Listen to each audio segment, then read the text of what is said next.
देखिए, ऑब्वियसली जो बयान परवेज खटक साहब ने दिया उसको जो है कंडेम ही करना चाहिए, खास करके एक साबिक सीएम और हालिया जो अभी के डिफेंस मिनिस्टर होते हुए इस तरह का बयान आना बहुत ही निहायत ही गैर जिम्मेदाराना है।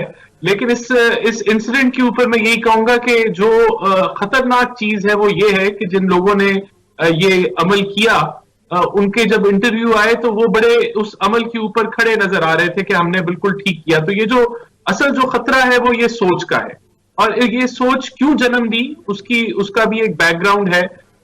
उसका बैकग्राउंड ये है कि एक जमात जो जिसकी मशहूरी ही इस सोच की बेसिस के ऊपर हुई, मैं टीएलपी की बात कर रहा हूं और मुमताज कादरी के इंसिडेंट के ऊपर। एग्जैक्टली और जब हुकूमत की रिट की इंप्लीमेंटेशन की बात आई तो हमने देखा कि हुकूमतें अपनी रिट को इंप्लीमेंट नहीं कर पाई, और रियासत के जो जो बड़े जो सतून थे, जो अदारे जिनको उस रिट को इम्प्लीमेंट करने में हेल्प करना चाहिए था, वो भी क्वेश्चन करते नजर आए कि वायलेंस ना किया जाए, ट्वीट करते नजर आए। और फिर जो ये हालिया अभी जो हुआ कि देखिए, मुझे तो पता है जेलम में लोगों की दुकानें लूटी गई, पुलिस वाले शहीद हुए, बहुत कुछ हुआ।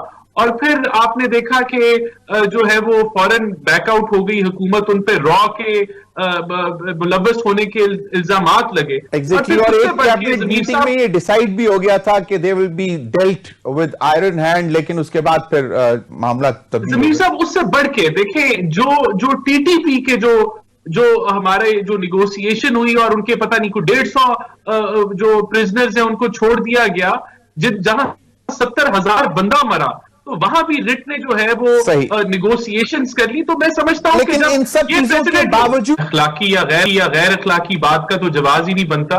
जो इस हुकूमत की परफॉर्मेंस है वो गैर अखलाकी है, जो मुश्किलात से ये अवाम गुजर रही है वो गैर अखलाकी है और बर्दाश्त से बालातर है।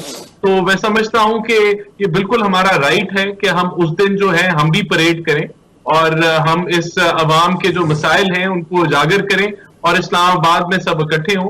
तो मैं समझता हूं कि ये डेट आ गई है, अब इसके इर्द गिर्द जो प्रॉपर अब जो लाएमल है वो आगे आने वाले दिनों में तय हो जाएगा।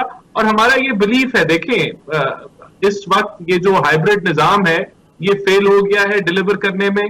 कुछ नहीं इनके पास डायरेक्शन आगे आने वाले दिनों में कि इन्होंने कैसे चलाना है मुल्क। अगर डायरेक्शन होती जमीर साहब तो 4 वजीर खजाना ना होते, 6 फाइनेंस सेक्रेटरीज ना होते, 7 जो है एफबीआर के चेयरमैन ना चेंज होते। ये डायरेक्शन लेस है हुकूमत। 2 महीने नहीं, जितना इनका टेन्योर है महंगाई कम नहीं होने वाली। अभी जो है मिनी बजट आने लगा है, 350 अरब के जो है वो टैक्स एग्जेम्पशन विड्रॉ किए जा रहे हैं, जिसका मतलब है इजाफी टैक्स लग रहा है। 200 अरब की डेवलपमेंट कम की जा रही है, 50 अरब से करंट एक्सपेंडिचर को कम किया जा रहा है। आईएमएफ की कंडीशन जो है वो आपकी ये जो है बिजली के नर्ख बढ़ाएगी, आपकी पेट्रोल की लेवी बढ़ाएगी। फिर जो आपके करंट अकाउंट डेफिसिट के चैलेंजेस हैं वो 15 से 18 अरब पे जा सकता है, जिसका मतलब है कि इनको $30 बिलियन की बोरोइंग करनी है इस फाइनेंशियल ईयर में, जो कि एक नामुमकिन टास्क लगती है। और अगर ना की गई तो फिर ये रुपए की कदर और गिरनी है, जिससे इन्फ्लेशन और बढ़ेगी। चलें यहां मैं फिर रिपीट करूंगा कि ये एक डायरेक्शन लेस हुकूमत है।